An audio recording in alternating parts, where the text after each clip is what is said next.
Welcome to NCN news. నా పేరు ప్రశాంతి. బులెటిన్లో ముందుగా హెడ్లైన్స్ చూద్దాం.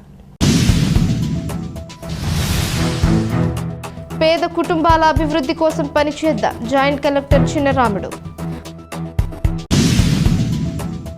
స్వయం సహాయక సంఘాల మహిళల ఆర్థిక సాధికారతకై వ్యవసాయ అనుబంధ రంగాల వారీగా కార్యాచరణ ప్రణాళిక రూపొందించామని జిల్లా జాయింట్ కలెక్టర్ ఎస్ చిన్నరాముడు తెలిపారు. రాజమహేంద్రవరంలోని స్థానిక కలెక్టరేట్ సమావేశ మందిరంలో డిఆర్డీఏ మెప్మా బ్యాంకర్లతో సమన్వయ కమిటీ సమావేశం నిర్వహించారు. ఈ సమావేశానికి అధ్యక్షత వహించిన జిల్లా జాయింట్ కలెక్టర్ ఎస్ చిన్నరాముడు మాట్లాడుతూ ప్రతి ఒక్క కుటుంబం నుంచి ఒక పారిశ్రామికవేత్త రావాలి అనే ముఖ్యమంత్రి సంకల్ప సాధనలో భాగంగా మే నెలాఖరు నాటికి 2000 మంది స్వయం సహాయక సంఘాల మహిళలను పారిశ్రామికవేత్తలుగా తీర్చిదిద్దే ప్రక్రియలో ప్రతి ఒక్కరూ భాగస్వామ్యం కావాలని సూచించారు. ఈ లక్ష్య సాధనకే బ్యాంకర్లు రుణాలు మంజూరు చేయాలని కోరారు. ఇప్పటికే ఆయా శాఖల ఆధ్వర్యంలో యూనిట్స్ స్థాపన కోసం మండల పరిధిలో లక్ష్యాన్ని నిర్దేశించినట్లు తెలియజేశారు. వ్యవసాయ రంగంలో జీవనోపాధికి సంబంధించి వ్యవసాయ పరికరాల కొనుగోలు, రైతు ఉత్పత్తిదారుల సంస్థలను ప్రోత్సాహం, ప్రాసెసింగ్, బ్రాండింగ్, నిల్వ, మార్కెటింగ్, విలువ ఆధారిత జోడింపులను విస్తృత పరచాల్సి ఉందన్నారు. ఈ కార్యక్రమంలో ఎల్డీఎం డివి ప్రసాద్, డిఆర్డీఏ పీడీ ఎంవీవీఎస్ మూర్తి, సిడ్పీ నోడల్ అధికారి టి శ్రీనివాసరావు, మెప్మా ఏవో కె శైలజ, బ్యాంకర్లు తదితరులు పాల్గొన్నారు. ప్రతి ఒక్క మహిళను ఒక పారిశ్రామికవేత్త తీర్చిదిద్దాలని మీ కాన్సెప్ట్. కేవలం ఏదో కూలీలను చేసుకుంటూ జీవనం గడపబడగా ప్రతి ఒక్కరు కూడా ఒక పారిశ్రామికవేత్తగా ఎదిగాను. నేను పారిశ్రామికవేత్తగా ఉన్నాను, నేను ఏమైనా చేయగలను అనే ఒక కాన్సెప్ట్ రావాలంటే ప్రభుత్వం ముఖ్య విషయం.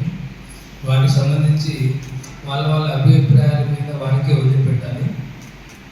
వాటిలో చాలా వర్క్ ఉన్నాయి.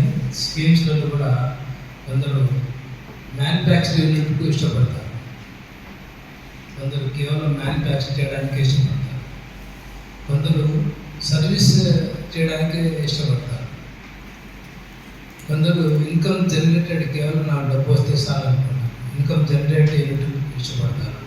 అలాగే కొందరు ట్రేడింగ్ యూనిట్కి ఇష్టపడతారు. కాబట్టి ఈ టైప్ ఆఫ్ ఉంటారు. కాబట్టి చాలా వరకు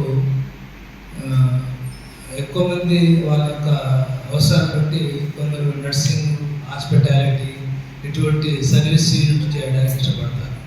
ఇంకా కొందరు మ్యానుఫ్యాక్చరింగ్, అది నేనే తయారు చేయాలి అని కొందరు మార్కెటింగ్ ఇష్టపడతారు. ఇట్లా రకరకాలు ఉంటుంది. కాబట్టి ఒక పారిశ్రామికంగా ఎదగాలంటే, ఎంటర్‌ప్రెన్యూర్ కావాలంటే కేవలం మ్యానుఫ్యాక్చరింగ్ చేస్తే సరిపోతుంది. వాటికి తగ్గట్టుగా మార్కెటింగ్ కూడా ఉండాలి. మార్కెటింగ్ వచ్చిన తర్వాత ఏ ఏరియాకు ఏదైతే డిమాండ్ ఉంటుందో ఆ డిమాండ్ బట్టి తయారు చేస్తున్నారు.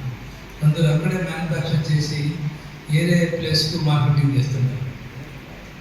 కాబట్టి అలా టైప్ ఆఫ్ ఉంటుంది. కాబట్టి ఇటువంటి ఇన్కమ్ జనరేట్ యాక్టివిటీస్, తర్వాత మ్యానుఫ్యాక్చరింగ్, సర్వీస్ యూనిట్, అలాగే ట్రేడింగ్ యూనిట్స్ అలాగే చేస్తున్నారు. ముఖ్యంగా కామన్గా చేస్తున్న వాటిలో ప్రత్యేకత ఏముండదు.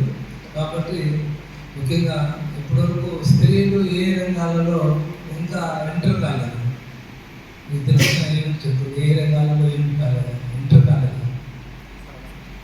ఫోటోగ్రాఫర్ రంగంలో వచ్చారు. చాలా వరకు చిన్న హాస్పిటల్ పెట్టడం, ఈ టిఫిన్ సెంటర్స్ పెట్టుకోవడం, ఇటువంటి వాటిలో ఉన్నారు. అదేవిధంగా కాకుండా గతంలో చాలా రాష్ట్రంలో స్టేట్ గవర్నమెంట్ అయితేనేమి, సెంట్రల్ గవర్నమెంట్ అయితేనేమి